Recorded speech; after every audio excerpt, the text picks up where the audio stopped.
नमस्कार दोस्तों। मेरा नाम है अजीत सिंह और पैसा बाजार में आप सभी का स्वागत करता हूं।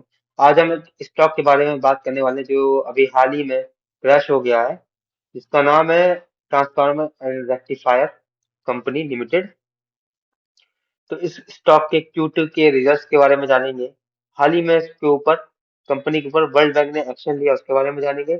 फिर कंपनी की पास्ट परफॉर्मेंस को देखेंगे और ऑर्डर बुक को देखेंगे, और फिर बाकी फंडामेंटल्स के हिसाब से हम कंपनी के कैसी है उसके बारे में बात करेंगे।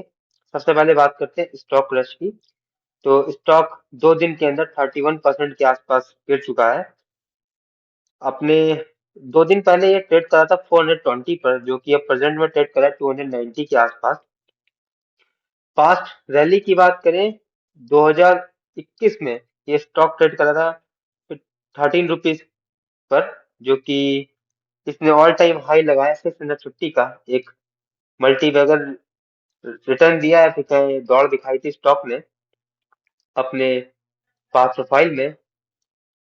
Q2 रिजल्ट की बात करें तो रेवेन्यू क्वार्टर वाइज क्वार्टर देखें तो 529 था पिछले क्वार्टर में, जो कि गिर करके हो गया प्रेजेंट क्वार्टर में 460 का। नेट प्रॉफिट लास्ट क्वार्टर में था 67 करोड़ का, जो कि अब रह गया 37 करोड़। EBITDA मार्जिन भी पहले 17 थे, अब 11 हो गए हैं। इसकी वजह से स्टॉक में अपर सर्किट लगा था 20% का, क्योंकि Q2 के रिजल्ट बहुत ही बुरे आए थे कंपनी के। और अब हम बात करते हैं वर्ल्ड बैंक के एक्शन की। तो transformer and rectifier limited company limited ने बैन कर दिया गया है।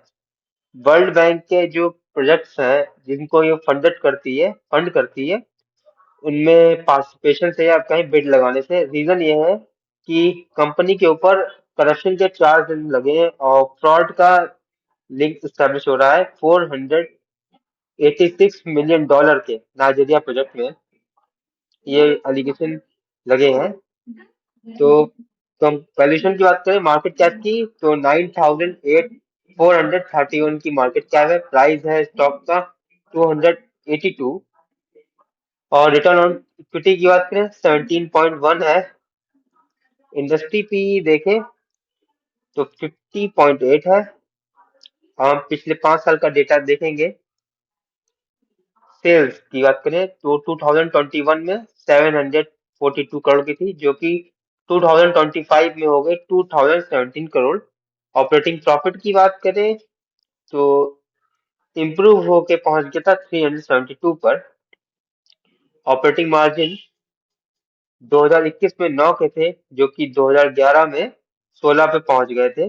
नेट प्रॉफिट की बात करें, कंपनी ने 8 करोड़ से कमाए थे 2021 में, वहां अब कंपनी कमाती है 2025 में 216 करोड़। तो स्ट्रॉन्ग प्रॉफिट ग्रोथ हुई है लॉन्ग टर्म में। ईपीएस इनका 2025 में 7.14। तो कंपनी ने बहुत अच्छा पास्ट में परफॉर्मेंस दिखाई है। अब हम बात करेंगे ऑर्डर बुक की। करंट ऑर्डर बुक है कंपनी की 5,472। Q2 में इनफ्लो, Q2 में ऑर्डर मिले हैं 592 करोड़ के। न्यू क्वेरीज 18,700 करोड़ के ऑर्डर इनके निगोशिएशन पे है, मतलब बातचीत चल रही है। इससे इंडिकेट हो रहा है कि लॉन्ग टर्म में अच्छी डिमांड है कंपनी के प्रोडक्ट्स की। पॉजिटिव पॉइंट या कहें स्ट्रेंथ की, तो स्ट्रॉन्ग प्रॉफिट ग्रोथ है। लास्ट 5 ईयर में 251% सीएजीआर से ग्रोथ हुए हैं। डेब्टर्स डे की बात करें 142 डेज थे, जो कि अब हो गए 85 डेज। लो वर्किंग कैपिटल है, पहले 73.6 थे, अब हो गई है 34.2। लो डेप्ट है, डेप्ट अपॉन इक्विटी की बात करें तो 0.23 है। वीकनेस की बात करें, हाई वैल्यूएशन पर ट्रेड कर रही है। प्राइस टू बुक वैल्यू की बात करें तो 7.5 है। प्राइस टू अर्निंग की बात करें 37x है। प्रमोटर्स होल्डिंग घटी है पिछले 3 साल में 10.6% के हिसाब से। शेयर होल्डिंग पैटर्न की बात करें तो प्रमोटर्स की होल्डिंग स्टेबल है 64.36% पर। फॉरेन इंस्टीट्यूशन 11% पे है। हल्की हल्की रिकवरी हो रही है, मतलब बढ़ रहे हैं। डोमेस्टिक इंस्टीट्यूशन 5.91 पर है, 95 पे है, हलचल के घट रहे हैं।